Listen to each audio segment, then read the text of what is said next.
Naalala pa ba ninyo ang love bus noong 1990s?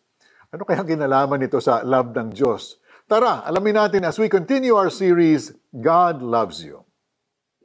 Love bus. Noong early 1980s, may blue buses na bumibiyahe mula Escolta hanggang Cubao and from Cubao back to Escolta.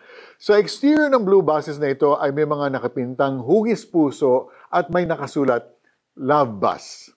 The Love Bus was the first air-conditioned bus in the city with cushioned seats and piped-in music. Kung may kasakay kang crush or kadate na chicks, perfect ang Love Bus dahil ang mga upuan sa Love Bus ay pangdalawahan lang. In short, wala kayong katabing makakaistorbo sa inyo. But the Love Bus didn't stay long. It stopped operating in the early 1990s. Di gaya ng Love Bus, God will never stop loving us. Ang operation niya, unceasing, never-ending. Hindi ka niya lalayasan dahil naging unfaithful ka. He will remain faithful to you and keep loving you. Dahil nung tayo makasalanan pa, ready na ang Diyos Ama na patawarin tayo. Kasi His Son Jesus already paid the penalty for all our sins, past, present, and future. All we have to do is confess our sins to God and accept Jesus as the payment for our sins. Kapag tinanggap mo si Jesus as your Savior, God will live in you and cause His kind of love to spring forth from your new heart.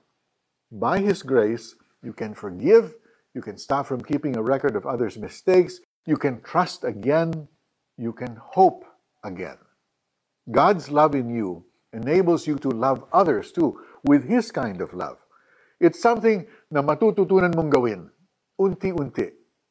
Basta sakay ka lang sa love bus ni God. Manalangin tayo. Dear God, kinikilala kong kayo ang Diyos ng tunay na pag-ibig. Salamat na minahal ninyo ako at tinuturoang magmahal kagaya ninyo.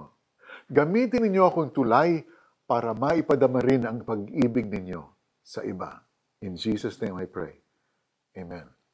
Paano natin i-apply sa ating buhay ang passage na ito? Read 1 Corinthians 13 verses 4 to 7. Saang area mo kailangan mag-improve? Pray that you live out the characteristics of love described in 1 Corinthians 13 verses 4 to 7. Mga minamahal, mag-ibigan tayo sapagkat mula sa Diyos ang pag-ibig. Ang bawat umiibig ay anak ng Diyos at kumikilala sa Diyos. 1 John 4:7. We hope you're enjoying our series this week on God Loves You. Hindi pa tapos ang ating series, kaya kita-kits tayo bukas. I'm Mari Kaimo. God bless you.